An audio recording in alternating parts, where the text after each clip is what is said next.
Mafipe, welcome, welcome. Good to see you. Thank you very much. We're live from Kalingalinga. Yes, you are doing great things in Kalingalinga. It's amazing. I am still blown away by what you've done.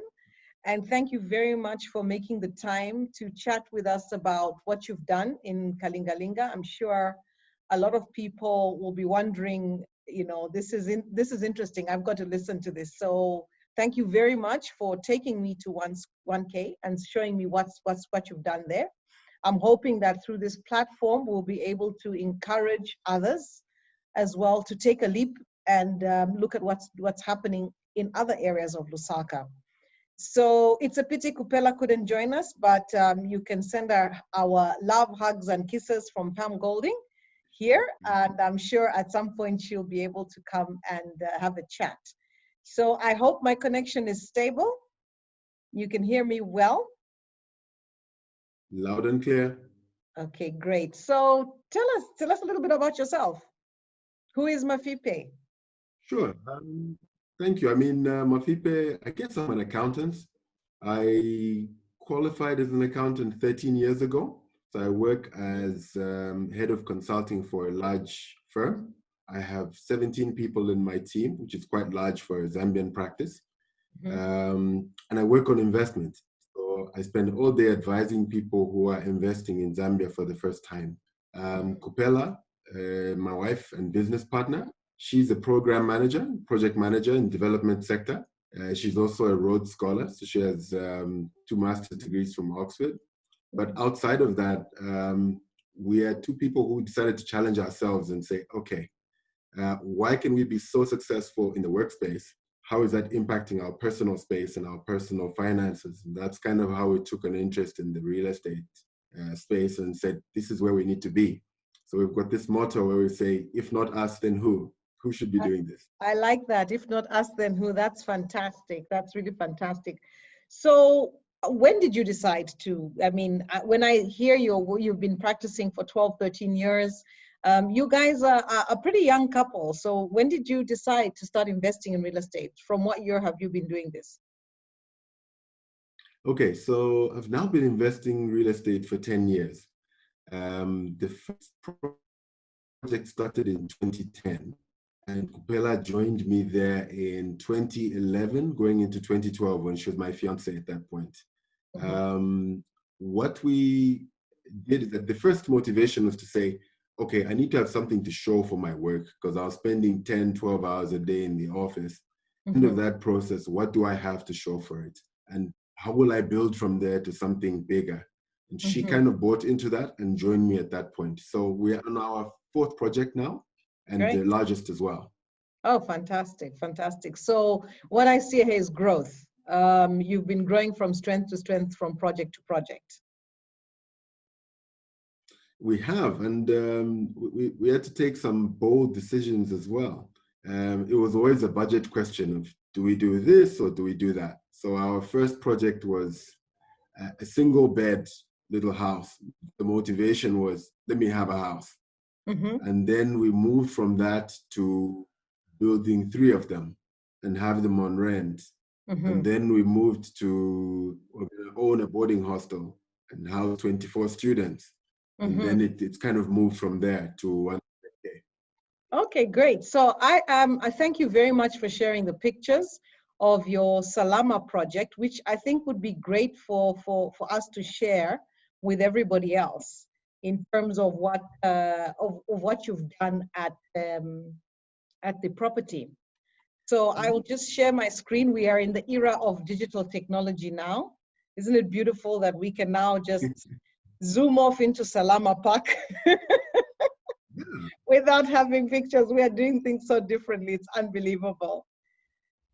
You know, so I'm going to share what I have here, and yeah, we're going to do it as a slideshow.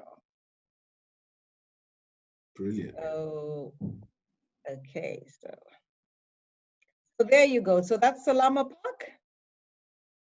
Mm-hmm.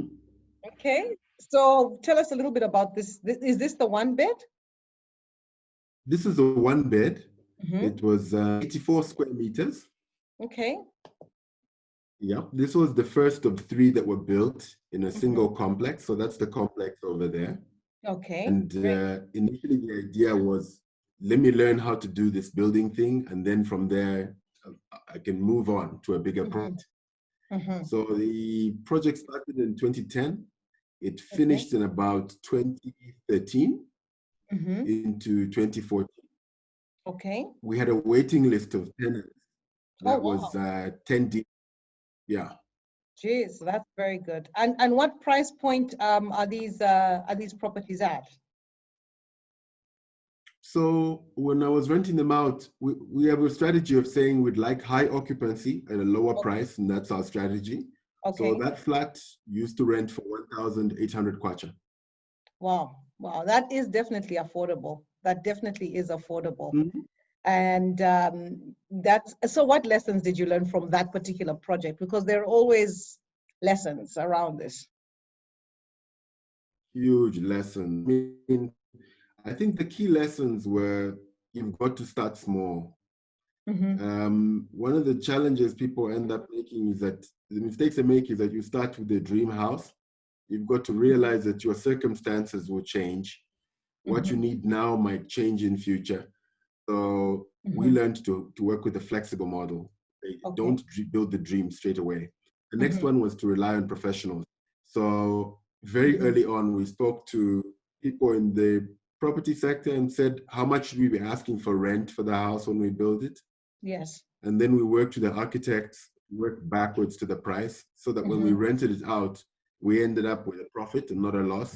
Okay. Because a lot of projects are almost like an artistic project. People Yes. just build and build and build, and the Yes. That's cost true. doesn't relate to the income you can get back from it. Yes. So we That work is so backwards, true. saying, this is my target. Yeah. That's actually very wise. I think that's kudos to you and Kupela for adopting that. I think one of the challenges we always face in the business is that we have a situation where it's we'll build it and they'll come, as opposed to being responsive to the market. So product ends up coming onto the market, and landlords have got very high expectations of their rentals based on what they've spent. And then they come into the market, Yeah. and the market gives them a bit of a reality check. So kudos to you and Kupela for that approach. So tell us, everybody It wants to know also this. gave How us did you finance the property? the first property. Yes. Okay, so that was interesting. I didn't have much at all. In fact, I don't think at any point in the build that I had more than 20,000 kwacha of my own at that point. Oh, wow. So working backwards, I worked out the cheapest way to get things done, but in a way that would also be beautiful and Mm-hmm. long lasting. Mm-hmm. So really, I was looking for economy rather than the cost. So when I Mm-hmm. buy something, I want to buy it and forget about it. So I've got to make sure it's got a 5-year lifespan. Okay. So that meant doing some unorthodox things. So what we Mm-hmm. did is that we actually financed it through the bank, but we worked out a Okay. way to cut our mortgage payments in half because we got a mortgage, well, not a mortgage, Mm-hmm. a personal loan. At the Yes. time, it was 50,000 kwacha. Uh-huh. Broke the construction down into phases, Mm-hmm. 50,000 kwacha, Mm-hmm. and then spent the next 6 months paying the loan, and then drew Okay. it again to start the next phase. Oh, that's very smart. That's very, very smart. How did you live in between with these mortgage And that's repayments? the interesting thing. No, it wasn't too bad because Mm-hmm. I kind of knew to say that what I'm left with is change. Mm-hmm. Everything I've invested because it's very easy to come up with plans and then not support with either time or money. So I Mm-hmm. knew this is a project that I'm working on for the next 2 years.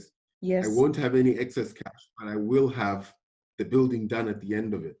Mm-hmm. So that also helped regulate my spending because Okay. when you start off with a big loan, you've got unlimited budget, you make poor decisions. Yes. So at every stage, it forced me to say, I've given up so many things to Mm-hmm. have this. Mm-hmm. How is my money going to be used? So I had to be extremely efficient. Sometimes meant no money in hand, but we know that the money is coming next month. So we'll go door to Yes. door through all the shops to work out the best price for whether it was cable or it was cement or Yes. tile fix, and a guy would tell me, no, if you go to the next shop, it's cheaper. And so it gave us a lot of time to plan as well, not having all the money. That is excellent. I honestly, so I think at the end of the day, beyond your consulting in your accounting field, I think you would be a very good consultant when it comes to cost management and project management. Maybe that's another calling.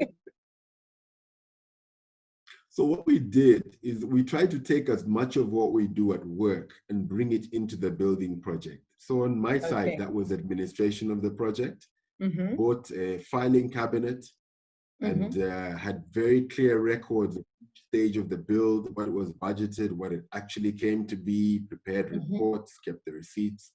So we've got a very clear understanding of what we actually spent.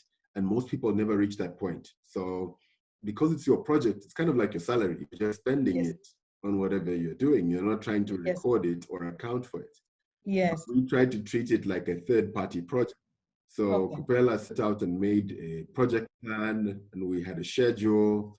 We had builders that sometimes worked to the schedule, sometimes not. So that really helped us professionalize the project a lot more. That's excellent. We were also in competition to work out lower cost ways of getting things done, because we'd go somewhere and say, okay, how much is the paving? And we worked out the cost of the paving, and we compared it to lots of different options. And we found that in the UK, for example, they don't use pavers in high-end homes. They actually use crushed stones. So you'd get pebbles. So we looked and said, that's quite a cheap building material here. So we went to a quarry, or a series of them, to find a stone that matched our color scheme. And then we bought that and poured it inside a curbstone edging, and it looked quite good at the end of the day. Oh, excellent, excellent. Yeah, who would think that in other areas, what we consider crushed stone as cheap end and paving as high end is actually the other way around. It's very interesting. But I can see, because I think with crushed stone, the amount of time you have to keep on going back to actually refill the driveway, in the long run, it actually is more expensive. But I think it's aesthetically appealing. It is. It is. One interesting thing we found as well is that if we compacted the soil first, laid out plastic, and then poured the stones, we didn't have to top it up. So we've had the same layer of the stones for 5 years, and that worked just fine. That's a very good tip. That's a very, very good tip. Yeah, I'm learning. I think every day we live and learn. Yeah, so we need to talk about your very, very exciting project. So we'll take a little bit of a break, and then we get back and we pick up on the Kalingalinga project. Thank you. Sure. Brilliant.